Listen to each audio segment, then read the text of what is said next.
জাহান্নাম বলবে আল্লাহ গুনাহগার গুলো আমার ভেতরে দাও। ওদিকে আল্লাহ তাআলা রাগান্বিত আওয়াজ দিয়ে বলবেন ওয়ামতাজুল ইয়াওমা আইয়ুহাল মুজরিমুন, এই গুনাহগারের দল, আল্লাহ আজকে নেককারদের থেকে আলাদা হয়ে যাও। আমি আল্লাহ আমার নেক আমলওয়ালাদের আজকে নূরের তৈরি আরশে আজিমের নিচে বসাইব, আর আমি আল্লাহ ৭০,০০০ নূরের পর্দা উঠাইয়া আমার আশিকের সাথে মোলাকাত করব। আর গুনাহগারের দল, এর ফেরেশতারা এদের জাহান্নামের শিকল লাগাইয়া বাঁধো, এদেরকে আর জাহান্নামের দিকে নিয়ে যাওয়া হবে। এদের আমলনামা বাম হাতে দেওয়া হবে, সোজা হাতে দেওয়া হবে না। আল্লাহ অর্ডার করবে, এই গুনাহগার কোরআনের বয়ান শুনিয়াও নামাজ পড়ে নাই, আলেম ওলামার বয়ান শুনিয়াও পর্দা করে নাই, ওদেরকে আমি সোজা হাতে আমলনামা দিব না। এই বেঈমান গুনাহগারের বুকের মাঝে ছিদ্র করিয়া ফেলো, বুকের মাঝে ছিদ্র করে বাম হাতটা ঢুকাইয়া পিঠের থেকে বের করো। এরপরে আল্লাহ পিঠের দিকে হাতটা বের করার পরে আমলনামা দিবেন। আর আল্লাহ বলবেন ইকরা কিতাবাকা কাফা বিনাফসিকাল ইয়াউমা আলাইকা হাসিবা। বাম হাতে আমলনামা দিবেন, পেছনে ফেরেশতারা বলবেন আল্লাহ বান্দার চোখ সামনে, আমলনামা পেছনে কিভাবে পড়বে? আল্লাহ বলবে ওর ঘাড় ধরিয়া মোচড় দিয়া পিছনে ফিরাইয়া দাও, ওকে আর ছাড় দেওয়া হবে না। এরে যুবক, একটা সেকেন্ডের আযাব সহ্য করতে পারবি না রে বাবা। ঈসা আলাইহিস সালাম রাস্তা দিয়া চলতেছে, একটা কবরের কিনারায় গিয়ে দেখে কবরের মধ্যে আযাব, কবরের ভেতরে আযাব হয়। ঈসা নবী ওই রাস্তা দিয়া যায়, কয়েকদিন পরে আবার উল্টা আবার ওই রাস্তা দিয়া হাঁটতেছে। আজকে ঈসা নবী তাকায় দেখেন কবরের থেকে মিশকের ঘ্রাণ, ওই কবরের থেকে মিশকের ঘ্রাণ। ঈসা নবী আল্লাহকে ডেকে বলেন ও আল্লাহ, কয়েকদিন আগে আমি এই কবরের কিনারায় দিয়ে গেলাম, দেখলাম আযাব হয়, আজকে দেখলাম এই কবরের মধ্যে কেন মিশকের ঘেরাও। আল্লাহ জানায় দেয় রে ঈসা, এই বান্দা যখন কবরের মধ্যে আসে, ওর একটা ছোট্ট বাচ্চা দুনিয়াতে শিশু বাচ্চা রেখে আসছিল। ওর মা সন্তানটারে বড় বানাইয়া যখন মাদ্রাসায় দিছে, ওর মায়ের দেওয়া সন্তানটা মাদ্রাসায় গিয়া ওস্তাদের কাছে বসছে। ওস্তাদেরা যখন পড়াইল, পড়ো বিসমিল্লাহির রহমানির রহিম, যখন বাচ্চা পড়ে বিসমিল্লাহির রহমানির রহিম, আমি আল্লাহর কুদরতি অন্তরে রহমতের জোশ উঠে গেছে রে ঈসা নবী। আমি আল্লাহ ফেরেশতাকে ডেকে বললাম, ফেরেশতারা তাকাইয়া দেখ, ওই শিশু বাচ্চা বলে আমি নাকি রহমান, ওই শিশু বাচ্চা বলে আমি নাকি রহিম, আমি নাকি বড় দয়ালু, আমি নাকি বড় দয়াময়। আমি আল্লাহ যদি রহমতের মালিক ওই কেমনে কবরে আযাব দিব? দেখ ওই বাচ্চাটার কেউ কবরে আছে কিনা, দৌড়াইয়া দেখ। যদি ওর মা বাবা ওর আত্মীয়রা কবরে থাকে, আযাব থাকলে তাড়াতাড়ি আযাব বন্ধ করে দাও, কবরের মধ্যে বেহেশতের বিছানাটা বিছাইয়া দাও। আল্লাহর নবীকে আল্লাহ বলেন ফেরেশতারা বেহেশতের বিছানা বিছায় দিছে কবরের ভেতর। এরে আল্লাহর বান্দা, আমি আগে তো শুনি নাই, যখনই মাইকে বলা হলো ছোট হুজুরের ছেলের মাথায় পাগড়ি, আমার দিলটা কেড়ে নিল। এই ছোট হুজুর কত আমার সাথে নাস্তা করেছে, খেদমত করেছে, এখানে আসার পরে কত খেদমত করেছে। আজ ওর বাবায় দেখে যেতে পারলো না যে সন্তানের মাথায় ভরপুর ময়দানে পাগড়ি দেওয়া হলো। অবশ্য এটা নিশ্চিত খবর হয়ে গেল, আজকে ওর বাবার কবর অবশ্যই জান্নাতের বাগান হয়ে গেছে। এর এলাকার মা, ও পর্দার আড়ালের মা, ও বাবাজি, একদিন দুনিয়ায় এইরকম বয়ান চলবে, ময়দানে লোক থাকবে ভরপুর, বক্তা বয়ান করবে, শ্রোতারা বয়ান শুনবে, কিন্তু এমন একটা সময় আসবে তুমিও থাকবা না জমিনের মধ্যে, আমিও থাকবো না। আমিও ঢাকাতে মাদ্রাসার খেদমত করি ভাই, মাঝে মাঝে আমি অফিসে বসি, জহুরের নামাজের সময় মেহমান আসে দেখা করার জন্য প্রোগ্রামের বিষয়। মাদ্রাসার ছোট ছোট বাচ্চাগুলো হেফজখানায় করে মাঝে মাঝে অফিসের দরজায় দাঁড়ায় থাকে, আমার দিকে দাঁড়ায় থাকে। আমি এক নজরে তাকায় দেখি কি যেন বলতে চায়। আমি ডাকিয়া বলি, বাবা দাঁড়ায় আছো কেন, ক্লাস চলে না? বলে হ্যাঁ, কয়েকটা আপনারে দেখি। আমি বলি এদিকে আয়, এদিকে আয়। কি দেখো? আমার বাড়ি কই? আমি তোরে ভালো করে চিনি না, শুধু মাদ্রাসায় ঘরে এতটুকু জানি। কয় হুজুর আমার বাড়ি কুমিল্লা, আমার বাড়ি শরীয়তপুর। আমি বললাম বাবা এখানে কিভাবে আসছো? বলে হুজুর আমার মাথায় হাত দিয়ে একটু দোয়া করিয়া দেন, আমার মা বড় কষ্ট করে আমাকে আপনার এখানে পাঠাইছে ভালো আলেম হওয়ার জন্য। আমার মা বয়ান শুনিয়া শুনিয়া আমাকে মাদ্রাসায় দিয়েছে। আপনাদের এই উত্তরবঙ্গের এক মহিলা, তার ছেলে দুইটা ইংলিশ মিডিয়ামে লেখাপড়া করতো, ভালো ছেলে, ব্রেন ভালো। বয়ান শোনার পরে এই এলাকায় চাকরি ছাড়িয়া ঢাকায় নিয়া মাদ্রাসার পার্শ্বে বাসা নিয়ে এরপরে ছেলে দুইটানে মাদ্রাসায় পড়াচ্ছে, হাফেজ হয়ে গেছে। এরে নবীর উম্মতের দল, বয়ান চলবে, বয়ান চলতেছে, চলবে, কিন্তু মরার সময় তুমি কি রেখে গেলা, কবরে কি নিয়ে গেছো চিন্তা করো। ওই অন্ধকার কবরে কি নিয়ে যাইতেছো চিন্তা করো রে ভাই। দুনিয়াটা কিছুই না রে মুমিন। এই মাদ্রাসার খেদমত, এই কোরআনের খেদমতটাই হবে নাজাতের ওসিলা। কিয়ামতের ময়দানে যদি আল্লাহ জিজ্ঞাসা করে কি নিয়ে আসছো, একটা আমল দেখাইতে পারবেন নি আল্লাহর কাছে? হ্যাঁ, যদি কোরআনওয়ালার খেদমত করিয়া থাকে, তালিবুল ইলমের খেদমত করে থাকে, কিয়ামতের ময়দানে যেন ওসিলা পেশ করতে পারেন আল্লাহ। আলেম হইতে পারি নাই, তবে আলেমের খেদমত করে আসছি, মাদ্রাসার ছাত্রদের খেদমত করে আসছি, আল্লাহ হয়তো ওসিলা আপনাকে নাজাত দিয়ে দিতে পারে রে বাবা। কত কষ্ট করে মাদ্রাসায় ছাত্ররা লেখাপড়া করে, কত গরিব বেশি ধনীর ছাত্র তো মাদ্রাসায় পড়ে না। মাঝে মাঝে তাকায় দেখি কত ছাত্ররা শীতের মধ্যে ল্যাপ কম্বল গায়ে দিয়ে ঘুমায়, আবার কত ছাত্র দেখি একটা ল্যাপ নাই, মশারি নাই। কত কষ্ট করে জানলাম কি ব্যাপার, খবর নিয়ে দেখ মানে ছেলেটা বড় ইয়েতিম, ওর মা নাই, ওর বাবা নাই, এতিমের সন্তান। একটা মশারি কিনার টাকা নাই, একটা কম্বল কিনার টাকাও নাই। যেই ছেলেটা মা খানা খাওয়ায় দিত, মা গোসল করায় দিত, ওই বাচ্চাটা মাদ্রাসা আসিয়া নিজে কাপড় ধোয়, নিজে গোসল করে, নিজের খানা নিজে উঠায় খায়, রাত্র 10টার আগে ঘুমায় না। আবার এই শীতের মধ্যে ফজরের আজানের 1 ঘন্টা আগে উঠা ঠান্ডা পানি দিয়ে ওযু বানায় আবার আল্লাহর কোরআন তেলাওয়াতে বসিয়ে যায়।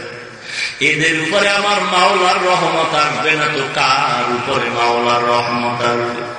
এরে নবীর উম্মতের দল, একটা সন্তানের কোরআনওয়ালা বানায় যাও হে মা, হাসরের দিন যেন বলতে পারো আমি কোরআনওয়ালার মা, আমি কোরআনওয়ালার বাবা। কিছুই না রে যুবক। মাদ্রাসায় পড়ে ঠগি নাই, টুপির কারণে সম্মান কমে নাই। আজকে মাদ্রাসায় পড়ার কারণে সম্মান কমে নাই। ও নবীর উম্মতের দল, আমার নবী ও এতিম, আমার নবীও বড় এতিম হয়ে দিনের কত কষ্ট কাজ করে গেলেন।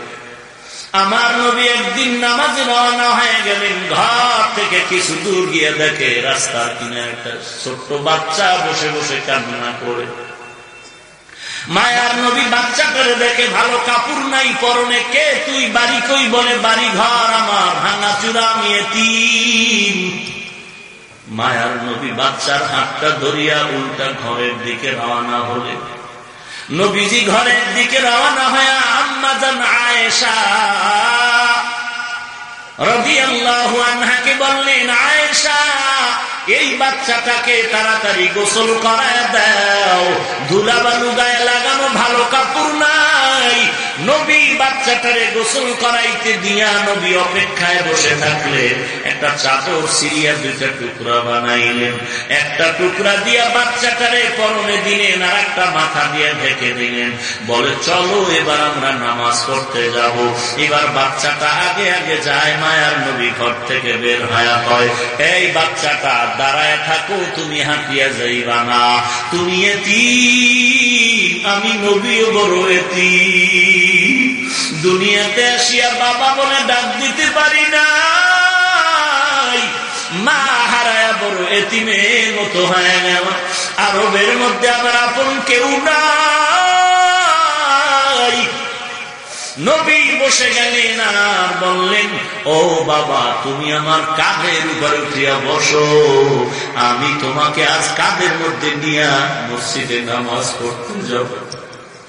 মায়ার নবী যখন এই কথা বলে বসে গেলেন,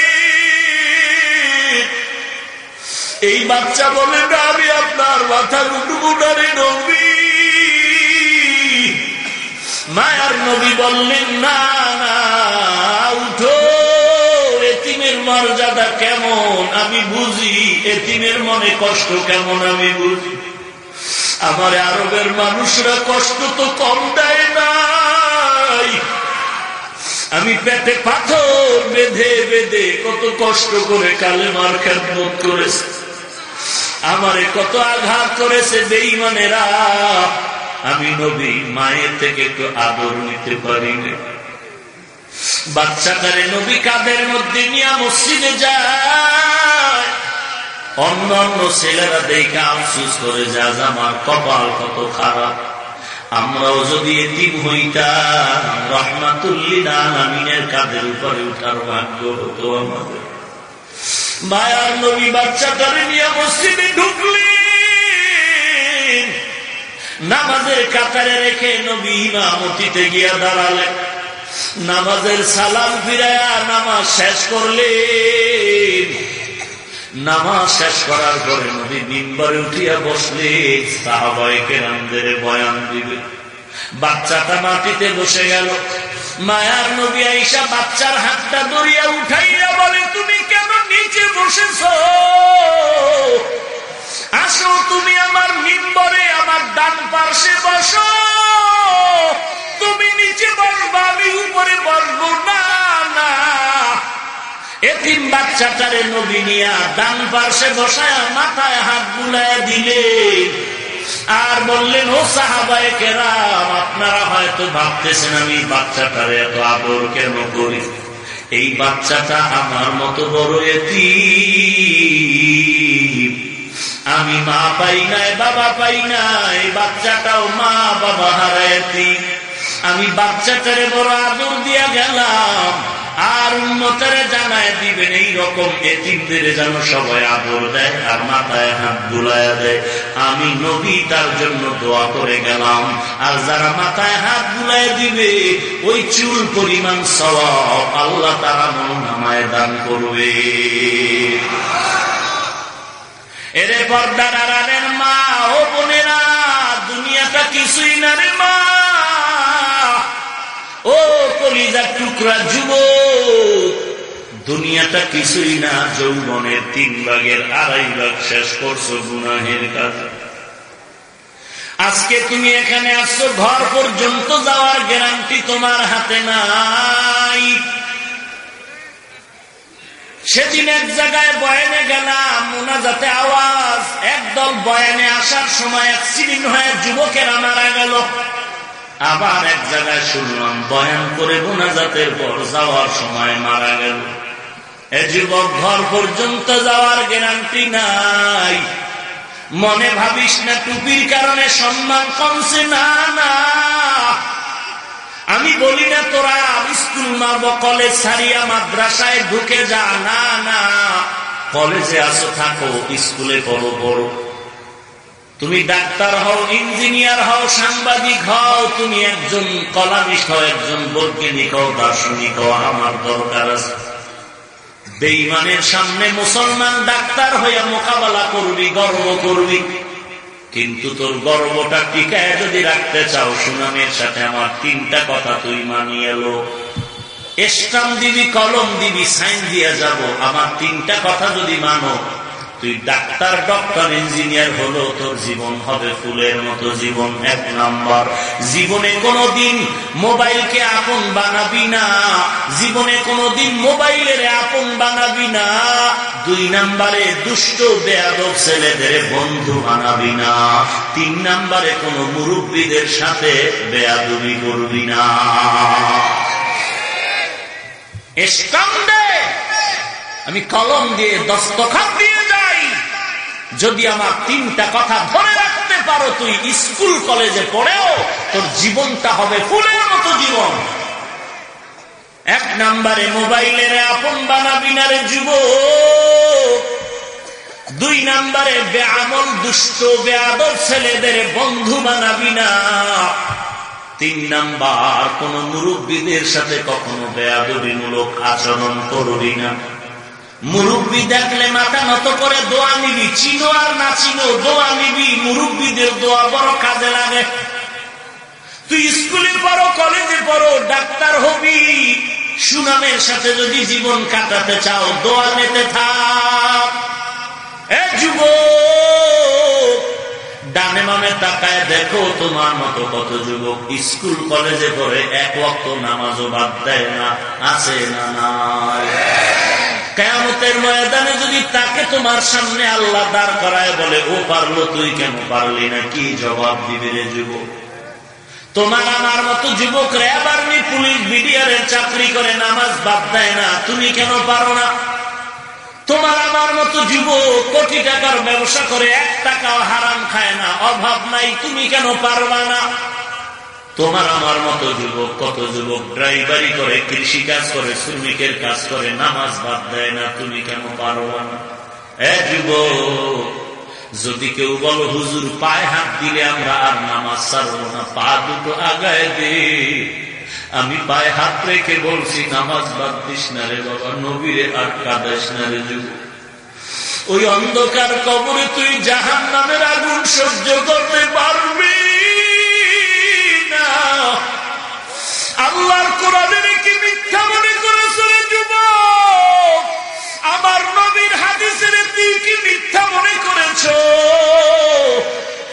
একটা বেতের বাড়ি সহ্য করতে পারবি না, সূর্যের গরম সহ্য করতে পারি না রে যুবক। আল্লাহর কোরআনের মিথ্যা মনে করিস না রে যুবক। গুনাহগার হইয়া কবরে যাইও না। মদিনার নবী বলেন, এক জাররা পরিমাণ গুনাহ নিয়ে যদি কবরে যাও, দুই পার্শ্বের কবরের মাটির চাপ, কবরের মাটির চাপে পাথরের হাড়গুলো চুরমার হয়ে যাবে। একটা নয়, দুইটা নয়, 70 থেকে 99টা সাপ অন্ধকার কবর ভরে যাবে। ওই কবরে জাহান্নামের আগুন জমিন থেকে 9,30,00,000 মাইল দূরে সূর্যরে বাবা, ওই সূর্যের গরম সহ্য করতে পারো না। কিয়ামতের ময়দানে সূর্যটা মাথার উপরে যখন নেমে আসবে, সূর্যের 12টা মুখ জমিনের দিকে দেওয়া হবে। আল্লাহ বলবে, সূর্য তুই যত তাপ আছে জমিনে ছাড়িয়া দে। সূর্যের তাপে গুনাহ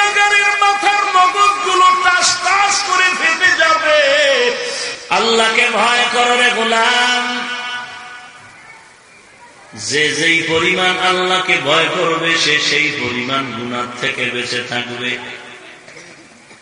আল্লাহ বলেন আমাকে ভয় যদি করো তো জবানকে কন্ট্রোল করা সম্ভব, আর যদি অন্তরে ভয় না নেও কখনো তোমার জবানকে কন্ট্রোল করা সম্ভব হবে না। এত বয়ান চলতেছে, বক্তা সাহেবদের বয়ান, জুমার খতিবের বয়ান, পীর সাহেবদের বয়ান, আলেম ওলামাদের বয়ান, তাবলীগের বয়ান, এরপরেও মানুষ কেন দিনের দিকে আগায় না? একমাত্র কারণ আল্লাহর আযাবের ভয় অন্তরে নাই। ওরে আল্লাহর বান্দা, তুমিও যে আল্লাহর গোলাম, আমিও সে আল্লাহর গোলাম। তুমিও যে নবীর উম্মত, আমিও সেই নবীর উম্মত। তুমিও যেই কোরআন মানো, আমিও সেই কোরআন মানি। তুমি যেই কাবা মানো, আমিও সেই কাবা মানি। তোমার কাবা আমার কাবা এক, তোমার আল্লাহ আমার আল্লাহ এক, তোমার নবী আমার নবী এক, তোমার কোরআন আমার কোরআন এক। অথচ তুমি আমি এক দেশের নাগরিক, তুমিও যুবক আমিও যুবক। তোমার পায়ে হাত রেখে বয়ান করার পরেও তুমি টুপি মাথায় দিতে চাও না। আর আমারে যদি কেউ চুরি নিয়ে তাড়া করে, তারপর আমি টুপি ফেলতে চাই না। তোমার পায়ে হাত রেখে বয়ান করার পর মোহাব্বত লাগায়া, মায়া লাগায়া, আস্তে বিনয়ের সাথে কথা বলার পরও তুমি নামাজ পড়তে চাও না। আমিও তোমার মতো মানুষ, এত ঠান্ডার ভিতরে ওযু বানাইয়া নামাজ পড়ি, এরপর এক ওয়াক্ত নামাজ ছাড়তে চাই না। তোমার আল্লাহ আমার আল্লাহ এক, তোমার নবী আমার নবী এক, কোরআন এক, কাবা এক, ইসলাম এক। একটু আমাকে বুঝায় দাও ভাই, তোমারে পায়ে ধরিয়া বয়ান করার পরেও কেন তুমি টুপি পড়তে চাও না, আর আমি টুপি ফালাতে চাই না? ব্যাপারটা কি? আমারে যদি কোটি টাকা দিয়া কও হাফিজ ভাই দাড়ি কেটে দাও, গলায় ছুরি লাগবে, দাড়ি কাটবো না, কারণটা কি? তোমার টুপি মাথায় দিতে ভালো লাগে না, আমার টুপি মাথায় না দিলে ভালো লাগে না। তোমার দাড়ি রাখতে ভালো লাগে না, আমার দাড়ি না রাখলে ভালো লাগে না। নামাজ পড়তে তোমার ভালো লাগে না, আমি বান্দা নামাজ না পড়লে ভালো লাগে না। একটু হিসাব মিলায় দাও, কারণটা কি? তুমি হিসাব মিলাইতে পারবা না। একটাই মাত্র কারণ, জাহান্নামের আযাবের ভয়। জাহান্নামের আযাবের ভয়। যদি তোমার কাছে একটা নোটিশ এসে যায়, রে ভাই আগামীকাল থানার ওসি সাহেব তোমাকে ডাকছে, দেখা করতে হবে। ওসি সাহেবের কাছে যাওয়ার আগেই তোমার কেমন যেন একটু ভয় ভয় শুরু হয়ে গেল, কি না জানি হয়ে যায়। খানা বন্ধ, তোমার ঘুম বন্ধ, মনটা বেজার। সন্তানেরা আব্বু কয়ে কাছে আসে, তুমি তাড়ায় দেও, কেমন যেন ভয়ের চিন্তায় পড়ে গেছে। আগামীকালকে তোমার কোর্টে হাজিরা, অনেক হতে পারে, জেলখানায় যেতে হতে পারে। আজকে থেকেই খানা বন্ধ। তোমার আগামীকাল ম্যাজিস্ট্রেট সাহেব তোমার জেলের অর্ডার দিতেও পারে, নাও দিতে পারে। এই সন্দেহের মধ্যে তোমার খানা নাই, ঘুম নাই। আর গুনাহ করলে নিশ্চিত জাহান্নামের আযাব হবে, আল্লাহর সত্য কোরআনের ঘোষণা। নেকামল করলে বান্দা জান্নাতে যাইবা, আল্লাহর সত্য কোরআনের ঘোষণা। এই সত্য কোরআনের ঘোষণা শোনার পরও বান্দা গুনাহ করার পরে কেন ভয় লাগে না? একমাত্র কারণ মরণের চিন্তা নাই, জাহান্নামের ভয় নাই।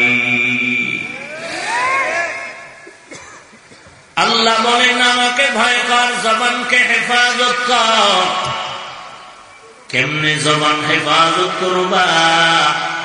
এক নম্বরে জবান দ্বারা মিথ্যা কথা বলবা না। মিথ্যা বললে কি ক্ষতি হয়? বলে বান্দা 5 বছর লাগায় মিথ্যার আশ্রয় নিয়ে কোটি টাকা কামাই করেছো ডানে বামে। আজকে বাংলাদেশে টাকায় দেয়, মরার আগেই কিন্তু টাকা তার জন্য কাল হয়ে গেল।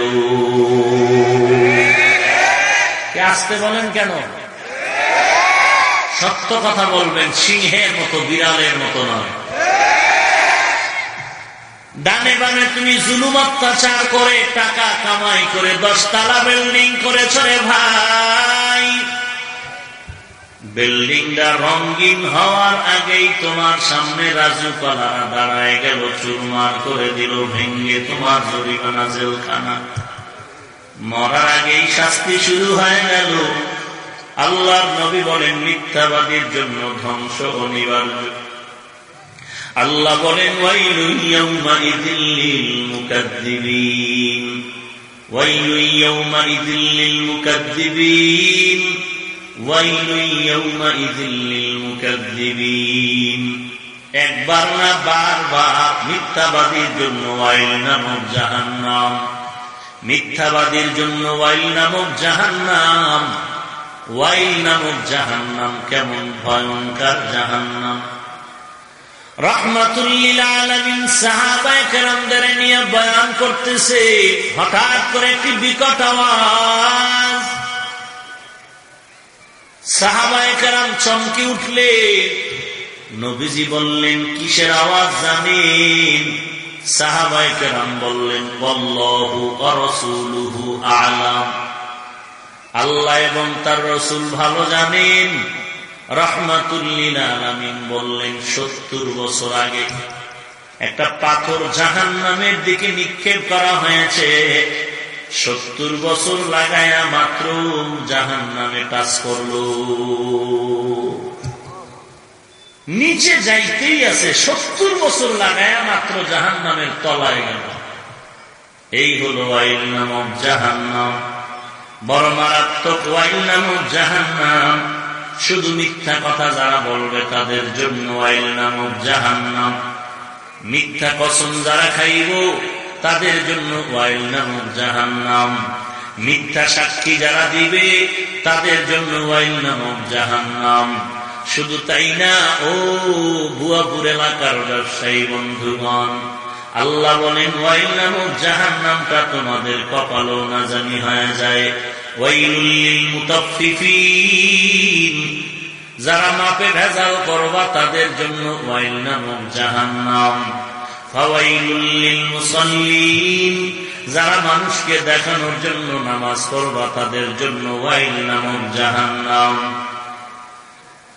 ওয়াইলুল লিকুল্লি হুমাযাতিন লুমাযাহ, যারা মানুষের দোষ চর্চা করবা, পেছনে পেছনে অন্যায়টারে বলে বলে বেড়াইবা তাদের জন্য ওয়াইল নামক জাহান্নাম। আবার যারা দোষ করে নাই বানাইয়া বানাইয়া দোষ বলবা তাদের জন্য ওয়াইল নামক জাহান্নাম। ওয়াইলুল লিকুল্লি হুমাযাতিন লুমাযাহ, মিথ্যা কথা বলবা না। একটা মিথ্যাকে ঢাকার জন্য 13টা মিথ্যা কথা বলিয়া তুমি আজ মিথ্যাকে ঢেকে ফেলেছ মিথ্যার পর্দা দিয়ে। আর বর্তমানে মিথ্যার ফাউন্ডার হলো গজবের মোবাইল। কি পরিমাণ মিথ্যা কথাই মোবাইলের দ্বারা বলেছ রে ভাই! কি পরিমাণ মিথ্যা বলেছ সন্তান পিতা মাতার সাথে! মোবাইলের মাধ্যমে কি পরিমাণ মিথ্যা বলেছো ছাত্র ভাইয়েরা ওস্তাদের সাথে! কি পরিমাণ মিথ্যা কথা মোবাইলের দ্বারা বলেছো এ পর্দার আড়ালের মা বোনেরা স্বামীর সাথে! কি বলেনি? বলেনি? দুনিয়ার কেউ যদি জানেও না, আমার আল্লাহর কুদরতি ক্যামেরায় রেকর্ড হয়ে আছে। যদি সীমাটা লঙ্ঘন করিয়াই ফালাও, মরার পরের বিচার পরে, আগেই বিচার শুরু হয়ে যাবে। জবানকে হেফাজত করো, 1 নম্বরে মিথ্যা কথা বন্ধ করে দাও। একজন ব্যক্তি নবীর দরবারে গিয়ে দাঁড়ায় গেলেন, পয়গম্বর আপনার বয়ানে নাকি আপনি বলেন মিথ্যা মহাপাপ, চুরি করা মহাপাপ, জিনা করা মহাপাপ, মদ পান করা মহাপাপ। বলে হ্যাঁ বলি। ওই লোকটা বলে নবী আপনার কাছে আসে, উঠা বসা করেন কেন? কি মোনাজাত দিয়ে দিন? এই গজব কেন? ভাইরা আমার, হায় হায় হায়, একটা মানুষ এখানে আমার জানা মতে নাই যে 12টা, 1টা, 2টার আগে ঘুমায়। হাজারে 2-1 পাওয়া কষ্ট। কেন? বয়ে বয়ে তসবিহ টিপে তো তাহাজ্জুদ করে না, বাপ্পার বসে বসে মোবাইলে গান শুনে। হাজারে 2-4 পাওয়া খুব কষ্ট হবে যে খুব তাড়াতাড়ি ঘুমায় যায়। নবীজির হাদিস হলো এশা পড়িয়া তাড়াতাড়ি ঘুমায় যাও, ভোর রাত্রে উঠে তাহাজ্জুদ করো। কয় আমরা মুডেই ঘুমাই না, 100তেই ঘুমাই। তাহাজ্জুদ কি ফজর থুইয়া ঘুমাই? সারা রাত মোবাইলের আওয়াজ, এই গজবের মোবাইল কি পরিমাণ তোমাকে ক্ষতির দ্বার প্রান্তে পৌঁছে দিল খবর নাই। নবীর সামনে লোকটা দাঁড়ায় বলেন, পয়গম্বর, আমি মদ পান করার অভ্যস্ত, আমার মদ পান করা প্রিয়, আমি মাদক দ্রব্য নেশাগ্রস্ত, মহাব্বতের সাথে মদ পান করি। 2 নম্বরে আমি জিনা করি, 3 নম্বরে আমি চুরি করি, 4 নম্বরে মিথ্যা কথা বলি। আপনার কাছে আসছি একটু উপদেশ নেওয়ার জন্য, তবে আমার শর্ত একটা দিবেন, বেশি দিবেন না। আমি 4টা অন্যায় করি, জিনাও করি, মদ পান করি, চুরি করি, আমি মিথ্যা কথা বলি। নবী আমারে একটা উপদেশ দেন, আমি মানার চেষ্টা করব। গোটা জগতের সৃষ্টির শ্রেষ্ঠ ডাক্তার রাহমাতুল লিল আলামিন তাকে একটা ঔষধ দিয়ে বললেন, ভাই মদ পান করো, জিনা করো, আর চুরি করো, মিথ্যা কথা বলো, এই 4 অন্যায়ের মধ্যে একটা ছেড়ে দাও, মিথ্যা কথা বলবা না। লোকটা খুব খুশি।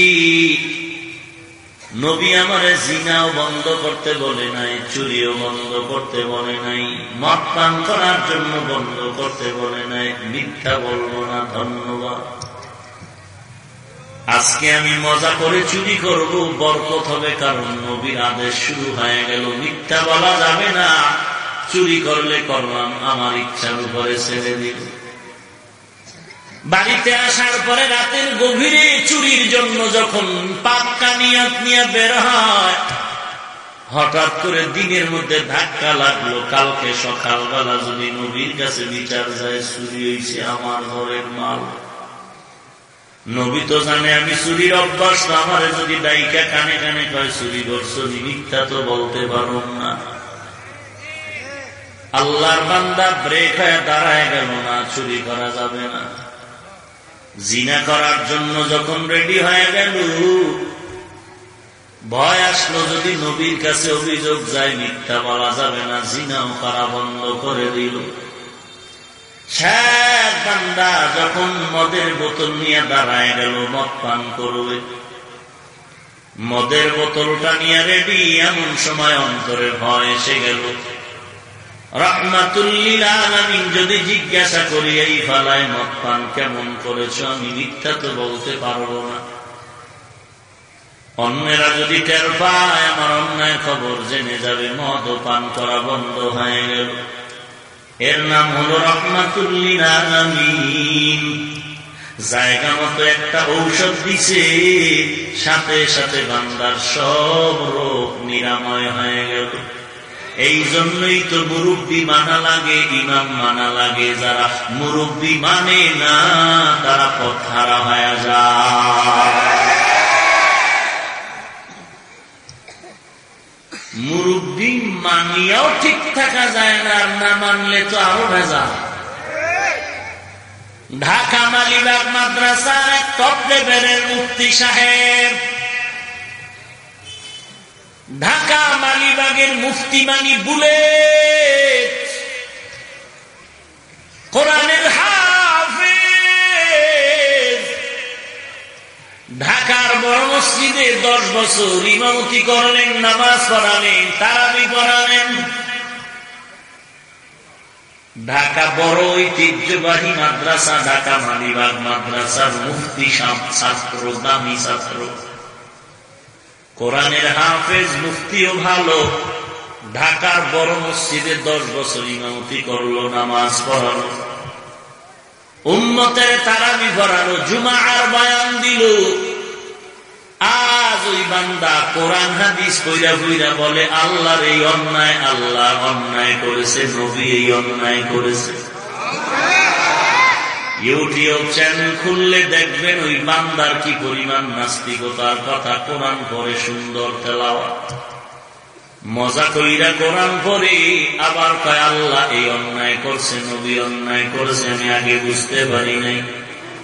বাংলাদেশের মুসলমানের পিডা খাওয়ার ভয় আজ ভারত গিয়া নাস্তিকতার বক্তব্য দেয় মিডিয়ার যুগ। ঢাকার এত বড় দামি মাদ্রাসার ছাত্র হইয়া, মুফতি হইয়া, ইমাম হইয়া এই অবস্থা কেন? একমাত্র মুরব্বী না মানার কারণ। সোহবতে সালে তোরা লে কুনাত, সোহবতে লে তোরা লে কুনাত জমানা, সোহবতে বা আউলিয়া বেহতারাজ সদ সালে তাআত বেরিয়া। আমাকে একটা জবাব দিবেন নি আপনারা? সাহাবায়ে কেরামের যুগে কোরআন হাদিস ছিল নি? হ্যাঁ, সাহাবায়ে কেরামরা আমল করছেননি? আমগো থেকে কম, আবু হানিফার থেকে কম।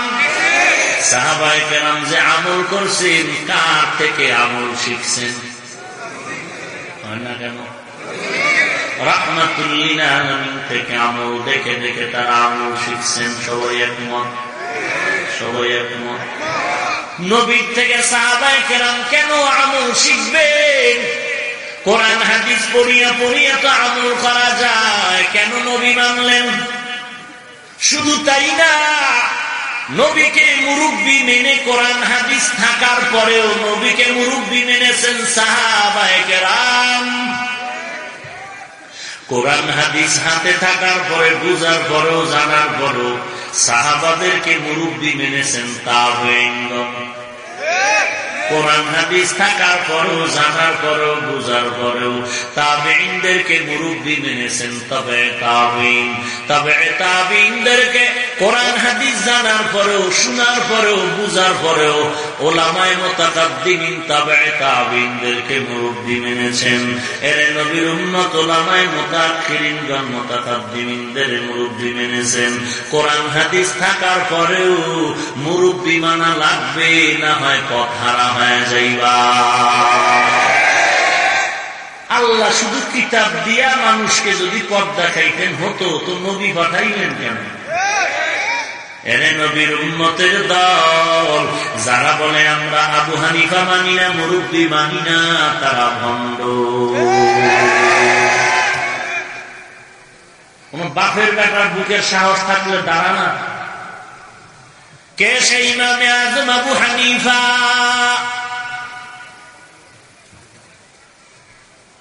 আল্লাহ কেমন জ্ঞান তাকে দান করেছেন। লাকাদ জানাল বিলাদা ওয়া মান আলাইহা ইমামুল মুসলিমিনা আবু হানিফা। আবু হানিফা বুদ ইমামে বাসফা, আসরাজে উম্মতানে মুস্তফা। জবানের হেফাজত করো। 1 নম্বরে মিথ্যা কথা বলা যাবে না। 2 নম্বরে জবান দ্বারা কাউকে গালি দেওয়া যাবে না। গালি দেওয়া হালাল না হারাম? কুল লিইবাদি ইয়াকুলুল্লাতী হিয়া আহসান ইন্নাশ শাইতানা ইয়ানযাবু বাইনাহুম ইন্নাশ শাইতানা কানা লিল ইনসানি আদুওয়াম মুবিনা। হে নবী, মুমিনদের জানায় দেন কাফেরদের সাথে যেন ব্যবহার খারাপ না করে। কাফেরের জানায় দেন বলেন নাই, মুমিনকে বলেন কাফেরের সাথে যেন খারাপ আচরণ না করে। তার মানে কি? মুমিন কাফেরের সাথে খারাপ আচরণ করবা না, তবে মুমিনের সাথে খারাপ আচরণ করিও। হ্যাঁ, তাহলে ভাই মুমিন, তুমি মুমিন হইয়া কেন কাফের কাফের কাফের বলে গালি দাও? তাবলিগওয়ালা কাফের, চরমনাই কাফের, উজানি কাফের, আল্লাহওয়ালা কাফের, দাওবন্দি কাফের, কওমিওয়ালা কাফের, মুশরিক, ইমাম আবু হানিফা মুশরিক, এরকম কেন গালি দাও? কিয়ামতের আলামত নবী বলেন, পরবর্তী উম্মতেরা আগের উম্মতের গালি দিবে, কিয়ামতের আলামত। এরে নবীর উম্মতের দল, ভালো একজন ইঞ্জিনিয়ার হওয়ার জন্য বাবার লেখাপড়া আর সার্টিফিকেট যথেষ্ট না। একজন অভিজ্ঞ ইঞ্জিনিয়ারের কাছে গিয়ে সময় লাগাইতে হয়। একজন ভালো সুনামী ডাক্তার হওয়ার জন্য সার্টিফিকেট আর লেখাপড়া যথেষ্ট না। একজন অভিজ্ঞ ডাক্তারের পেছনে গিয়ে সময় দিতে হয়। দুনিয়ার সব বুঝলি রে পাগলা, আল্লাহর কোরআনের কথা বুঝলি না। সেখানে গেলেই কাও কোরআন হাদিস থাকতে ইমাম মানলো কেন? কোরআন হাদিস থাকতে মাযহাব মানলো কেন? কোরআন হাদিস থাকতে পীর ধরবো কেন? কোরআন হাদিস থাকতে তাবলীগ করবো কেন? কোরআন হাদিস থাকতে ইমাম মানবো কেন? কোরআন হাদিস থাকতে মুরব্বী মানবো কেন? তুমি বললে কোনো দোষ নাই, আমি হাফিজুর রহমান বললেই খালি দোষ। কারণটা কি? দেখতে নারী চলন বাঁকা। আমি যদি বলি কোরআন হাদিস থাকতে ডাক্তার জাকির নায়ক কেন? কোরআন হাদিস থাকতে মতিউর রহমান জালমাদানি কেন? এখন আর ঠিকের আওয়াজ জোরে হয় নাই, কারণ ওই রুগী আছে তো, দালাল আছে তো। ও যখন আমার বাস দিছে তখন মজা পাইছে। কোরআন হাদিস থাকতে পীর কেন, চরমনাই কেন, উজানি কেন, তাবলীগ কেন, ইমাম কেন, আবু হানিফা কেন? আমি যখন কইছি ডাক্তার সাহেব কেন, পুড়ে গেছে, জ্বলে উঠছে। পাক্কা দালাল, নিমক হারাম মুনাফিক।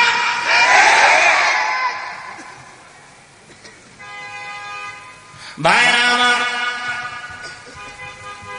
এক নম্বরে জবানকে বাঁচাও, গালির থেকে বাঁচাও। রাসূলের হাদিস, আল মুসলিমু মান সালিমাল মুসলিমুনা মিন লিসানিহি ওয়া ইয়াদিহি। পরিপূর্ণ মুসলমান ওই ব্যক্তি যার জবান আর হাত দ্বারা অন্যরা কষ্ট পায় না। জবান দ্বারা অন্যরা কষ্ট পায় না মানে জবান দিয়ে কাউকে কামড় দেয় না, এটা নি না? জবান দিয়ে গালি, গালি দেওয়া হালাল না হারাম? আবু বকর নবীর পাশে দাঁড়িয়ে আছেন, ইহুদি বেঈমান আমার নবীকে গালি দেয়, নবী চুপ করে বসে আছেন। আবু বকর সহ্য করতে পারে না, নবীর গালি দিলে তো বসে থাকা যায় না। নবী ইশারা দিয়ে বসায় দিলেন, আওয়াজ নাই। কত আর ধৈর্য ধারণ করা যায়? আবু বকর আওয়াজ দিয়ে হঠাৎ করে জবাব দেওয়া শুরু করলেন। নবীর মন বেজার হয়ে গেল। আল্লাহর নবীকে প্রশ্ন করলেন, পয়গম্বর, এতক্ষণ ইহুদি গালি দিল, আপনি মুস্কি হাসলেন, চুপচাপ, মনটা খুশি, এখন আমি জবাব দেওয়াতে মন বেজার কেন? আল্লাহর নবী বলেন, হে আবু বকর, আল্লাহ তো আমাকে হেফাজতের জিম্মা নিয়েছেন। কোরআনের যেমন হেফাজত করবেন আল্লাহ, আমি নবীকেও হেফাজত করবেন আল্লাহ। ওয়াল্লাহু ইয়াসিমুকা মিনান নাস। আল্লাহর বাণীর নবী, আপনাকে আমি আল্লাহ সব দিকের হেফাজত করে দিব। এ নবীর উম্মতের দল, নবী নবী বলেন, আবু বকর, যখন আমরা জবাব না দিয়ে চুপ হয়েছিলাম, আল্লাহ আমার উপরে খুশি হইয়া আমাদের জবাব দেওয়ার জন্য একটা ফেরেশতা পাঠাইছিলেন। ওই ফেরেশতা ইহুদির জবাব দিতেছিল। যখন আপনি জবাব দেওয়া শুরু করলেন, নিজের হাতে বিচারটা টানিয়ে নিলেন, তখন তো আল্লাহ বেজার হয়ে গেল, আমিও বেজার হয়ে গেলাম, রহমতের ফেরেশতা বিদায় হয়ে গেল। এরে বান্দা, সব বিচার যদি নিজ হাতে করো, আমার আল্লাহ কি করবে? মুসা নবীকে আল্লাহ, এই ফেরাউন কি পরিমাণ আমারে জ্বালানটা জ্বালায়, তুমি পারো না একটা ঠাডা দিয়ে নাই? তোমার আসমানি একটা গজব দিয়া ধ্বংস করতে কি পারো না? বলে কুন খাইয়া কুন, কথা করেন না কেন? তামাশা দেখেন। আল্লাহ বলেন, ও মুসা, বলো এই ফেরাউনের কে বানাইছে? মুসা নবী বলেন, আল্লাহ আপনি। খানা দেয় কে? আপনি। টাকা দেয় কে? আপনি। হাঁস হাঁস দেয় কে? আপনি। পানি কা? আপনার।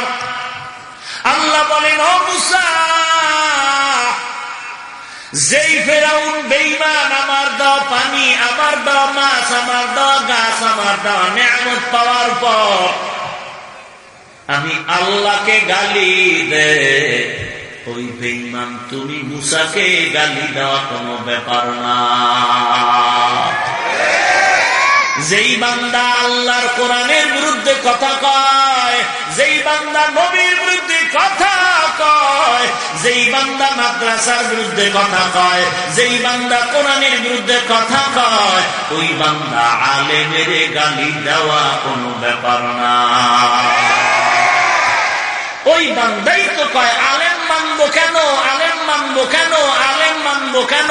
তোরে যদি জিজ্ঞাসা করি, তোর বাপ মার বিয়া বৈধ করলো কে রে? তোর জানাজা, তোর বাবার দাদার জানাজা পড়াইল কে রে? পশ্চিম চিনতাম না, আলেমরা চিনাইছেন। আমি হাফিজুর রহমানকে চেয়ারে ওলামায়ে কেরাম বসাইছি। কোরআন শিখলাম আলেমদের মাধ্যমে, হাদিস শিখলাম আলেমদের মাধ্যমে, আল্লাহ চিনলাম আলেম ওলামার মাধ্যমে, নবীর পরিচয় পাইলাম আলেম ওলামাদের মাধ্যমে, নামাজ রোজা কালেমা শিখলাম আলেমদের মাধ্যমে।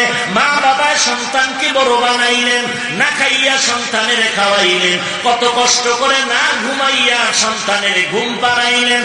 এখন যদি সন্তান বড় হয় বলে আমার মা লাগবে না, বাবাও লাগবে না, সমাজের প্রত্যেকটা মানুষ বলবে তোর মতো বেঈমান আর কুলাঙ্গার কেউ হতে পারে না।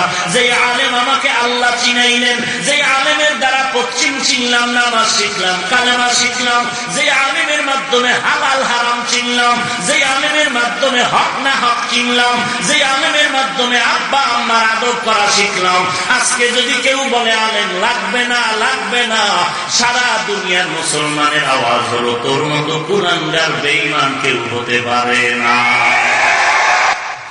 তবে যদি তোমার ফতোয়াটা এমনই হয়, মরার আগে ওসিয়ত লিখে যাও, তুমি মরলে জানো কোন আলেম জানাজা না দেয়, কুকুরের মতো জানো চাপা মাটি দেয়। মেরা এজাজো করদন বেহিসাব, খলকেরা দাদন জওবে বাসওয়াব, হক না দারদ দোস্তে খলকা জারেরা, নিস্তে ই হাসলত কে দিনদারেরা। আলেম লাগবে নি? নবী কয় লাগবে, আল্লাহ কয় লাগবে, তুই না কও কেন?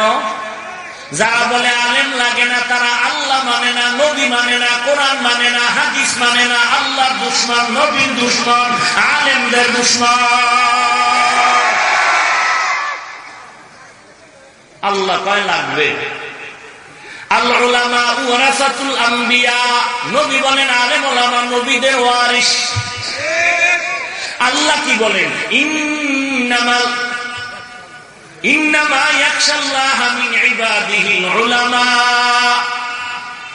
ইয়া আইয়ুহাল্লাযীনা আমানুত্তাকুল্লাহা ওয়া কুনু মা'আস সাদিকিন ফাসআলু আহলায যিকরি ইন কুনতুম লা তা'লামুন ইয়া আইয়ুহাল্লাযীনা আমানু আতিউল্লাহ ওয়া আতিউর রাসূল ওয়া উলিল আমরি মিনকুম। আলেম ওলামা জ্ঞানী ফকিহ কোরআন হাদিস ওয়ালাদের মানা লাগবে কি লাগবে না? রাগ করতেছেন?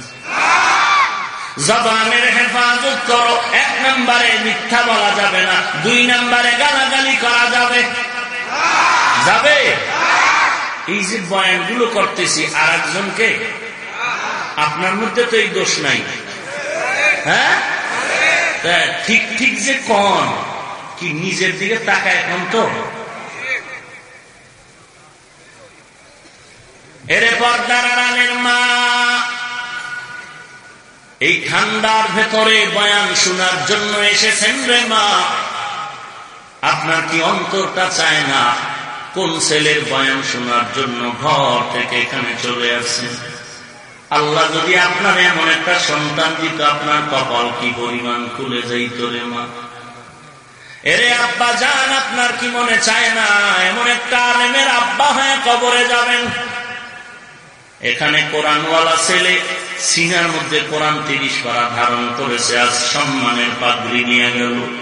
কিয়ামতের ময়দানে আল্লাহ ডাকবে, আয় আয়, দুনিয়ার মানুষ তোরে পাগড়ি দিছে, আজ আমি আল্লাহ নিজ কুদরতি হাতে তোরে নূরের টুপি ভরায় দিব। আয় আয়, এরে মা, এরে বাবা গো, আল্লাহর কাছে দোয়া করো আর কাঁদো। এমন সন্তানের মা বাবা বানায় দেও, মরণের পরে যেন সন্তান জানাজার ইমাম হতে পারে। এর থেকে কপালওয়ালা মা বাপ কে হবে, যেই মা বাবার সন্তান নিজেই জানাজার ইমাম। এরে পর্দার আড়ালের মা, ফল ভালো খেতে চাও তো গাছ ভালো লাগাও। ভালো সন্তানের মা বাবা যদি হতে চাও, মা বাবা নিজের চরিত্র আগে ভালো বানায় নাও। সন্তানের সামনে রাইখা স্বামীর সাথে তর্ক করিও না রে আম্মা জান, তুমি যা করবা তোমার সন্তান তা শিখবে। সন্তানের সামনে কাউকে গালি দিও না রে মা। ইমাম গজালি রাহমাতুল্লাহ আলাইহি বলেন, প্রত্যেকটা সন্তানের জন্য মা হলো প্রথম শিক্ষিকা। মা যা শিখাবে সন্তান তাই শিখবে। এরে আম্মা জান, আমরা দেখি এবং দেখেছি, যেই ঘরের মা বাবায় নামাজ পড়ে ওই ঘরে ছোট বাচ্চা থাকলে মা যখন ওযু করে বাচ্চাটাও ওযু বানায়। দেখছেন কি কুদরত আল্লাহ। মা যখন নামাজে দাঁড়ায় যায়, বাচ্চাটাও নামাজে মায়ের ডান পার বামে কিনারায় দাঁড়ায় যায়। মা যখন বুকে হাত বাঁধিয়ে সূরা পড়ে, বাচ্চাটাও হাত বাঁধে আর ঠোঁট নাড়ায়। ওই বাচ্চা তো বুঝে না মা কি করে, ও দাঁড়ায় দাঁড়ায় মার দিকে তাকায় আর ঠোঁট নাড়ায়। মা যখন রুকুর মধ্যে যায়, বাচ্চাটাও রুকুতে যায়। মা যখন সেজদায় যায়, বাচ্চাটাও সেজদায় চলে যায়। মা নাক আর কপাল ঠেকায় দেয়, বাচ্চা নাক আর কপাল না ঠেকাইয়া গাল ঠেকায় দেয়। মায়ের চেহারা দিয়ে তাকায়, দেখে মা নাক আর কপাল ঠেকায় ঠোঁট নাড়ায়, বাচ্চাটাও ঠোঁট নাড়ায়। আল্লাহ বলেন, ফিরিস্তা তাকায় দেয়, ওই শিশু বাচ্চাটা ঠোঁট নাড়ায় কেন? বলে ওর মা নাড়ায়। ওর মা কি বলে? ওর মা বলে সুবহান রাব্বিয়াল আ'লা। আল্লাহ বলেন, ফেরেশতারা লেখ, এই বাচ্চাটাও বলে সুবহান রাব্বিয়াল আ'লা। আর এই সমস্ত সওয়াব ওর মায়ের আমলনামায় লিখে দাও। এরে মা, ও বাবাজি, মনটা কি চায় না কয়দিন আর দুনিয়ায় থাকবি রে মা? কয়দিন আর বেঁচে থাকবি রে সন্তানের বাবা? এই মাদ্রাসার শিক্ষক, কত সময় আসতাম, ডানে বামে ওয়াজ করলে একটু এখানে এসে রেস্ট নিতাম, আরাম করতাম। যেই হুজুর বেশি বেশি খেদমত করতেন ছোট হুজুর, তাকে সবাই বলতো। আজকে তার ছেলের হাতে পাতায় পাগড়ি দিলাম, কিন্তু বাবায় দেখতে পারল না। ওর বাবায় যদি দেখে যাইতে পারত ওর ছেলের মাথায় কোরআনে হাফেজের পাগড়ি। এই ময়দানে এমন আল্লাহর বান্দা আছে, অনেকের মাই বাবাও নাই, অন্ধকার কবর থেকে মা বাবায় তোমার দোয়ার অপেক্ষায় আছে। গুনাহ করিয়া মা বাবারে কষ্ট দিস না রে যুবক, আল্লাহর দরবারে তওবা কর। জীবনে কত গুনাহ করেছো তোর মা জানে না, ভাই জানে না, কেউ জানে না, আল্লাহ জানে। আল্লাহ জানিয়াও রাগ করিয়া পানিও বন্ধ করে নাই, সূর্যের আলো বন্ধ করে নাই। আল্লাহর কাছে তওবা করে না। আল্লাহ, এই ময়দানে আমার মতো গুনাহগার কেউ নাই।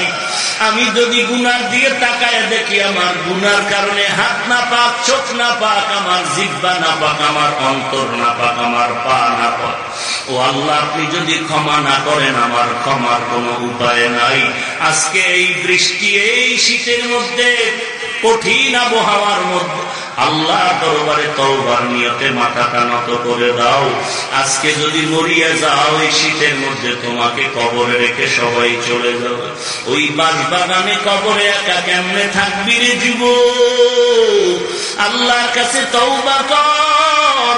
জীবনে আর কোনদিন নামাজ ছাড়বো না, মা বাবাকে কষ্ট দিব না, আলেম আমাদের বিরোধিতা করব না, জীবনে কারো গীবত শিকায়াত করব না, সহিভাবে কোরআন পড়ব, নবীর সুন্নত মেনে চলবো।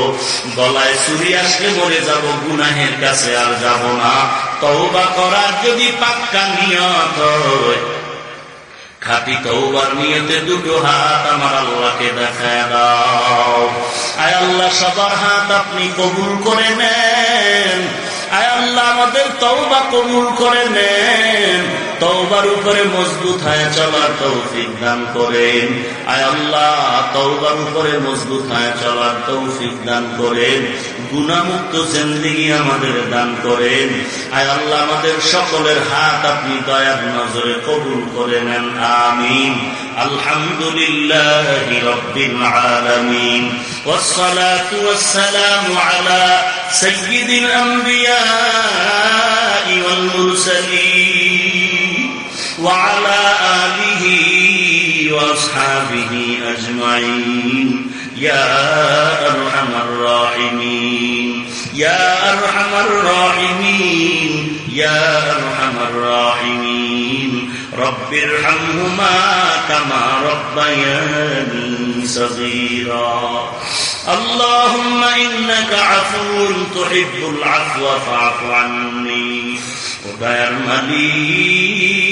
মালিক কুদরতের নজর দিয়া নজর করে দেখেন আল্লাহ, এ বিশাল ময়দানে কত উলামায়ে কেরাম হাজির। আয় আল্লাহ, কত সাদা দাড়িওয়ালা হাজি সাবরা হাজির। আয় আল্লাহ, কত ব্যবসায়ী শ্রমিকেরা হাজির। আয় আল্লাহ, কত যুবকেরা, কত ছাত্র ভাইয়েরা হাত তুলেছেন রে আল্লাহ। অনেকে বসতে পারে না, দাঁড়ায় দাঁড়ায় কোরআন সুন্নাহর কথাগুলো শুনলে। পর্দার আড়ালের কত মা বোনের আপনার দরওয়াজায় হাত তুলেছেন আল্লাহ। আয় আল্লাহ, এত ঠান্ডা, এত বৃষ্টি ভরার মতো, এত ঠান্ডা, এত কুয়াশা রে আল্লাহ। এরপরে আপনার বান্দারা আপনাকে ভুলে নাই, এত কষ্ট করে কোরআনের বাগানে আসছে, কাউকে খালি ফিরাইয়া দিয়ে দিল রে আল্লাহ। আল্লাহ, আপনি যদি খালি ফিরে দেন, যারা কোথায় যাবে? আপনার দরওয়াজা ছাড়া তো আর কোন দরওয়াজা নাই। ও মাওলা, গুনার কারণে ফিরাইয়া দিয়েন না রে মালিক। শয়তানের ধোকায় পড়ে গুনাহ করেছি, আর গুনাহ করব না, আর গুনাহ করব না রে আল্লাহ। আয় আল্লাহ, কুদরতের নজর দিয়ে দেখেন, সাদা দাড়িওয়ালা মুরব্বীদের খালি হাতে ফিরাইয়া দিয়েন না। আয় আল্লাহ, উলামায়ে কেরামদের খালি ফিরাইয়া দিয়েন না। আমার কলিজার টুকরা যুবকদের খালি ফিরাইয়া দিয়েন না। আমার ছাত্র ভাইদের খালি ফিরাইয়া দিয়েন না, পর্দার আড়ালের মা বোনের খালি ফিরাইয়া দিয়েন না রে আল্লাহ। আপনি যদি খালি ফিরাইয়া দেন এই ময়দানে কেন আনছেন রে মালিক? আপনি যদি আমাদের মাপ নাই করেন গফফার নামটা কেন রাখলেন? আপনি যদি আমাদের ক্ষমা না করেন রহমান নামটা কেন রাখলেন? সত্তার নামটা কেন রাখলেন? ও আল্লাহ, আমরা তো আপনার আদরের নবীর উম্মত। আয় আল্লাহ, নবীজির মহাব্বতে আমাদের মাফ করে দেন আল্লাহ। মাদ্রাসা কবুল করে নেন আল্লাহ, ছাত্র উস্তাদদের কবুল করে নেন, কমিটিতে যারা কবুল করে নেন, এলাকাবাসীরে কবুল করে নেন, সহযোগিতাকারীদের কবুল করে নেন, আলোচনার ভুল ত্রুটি ক্ষমা করে দেন, বাকি কথা সহি তরিকা আমলের তৌফিক দান করেন। আয় আল্লাহ, যারা পাগড়ি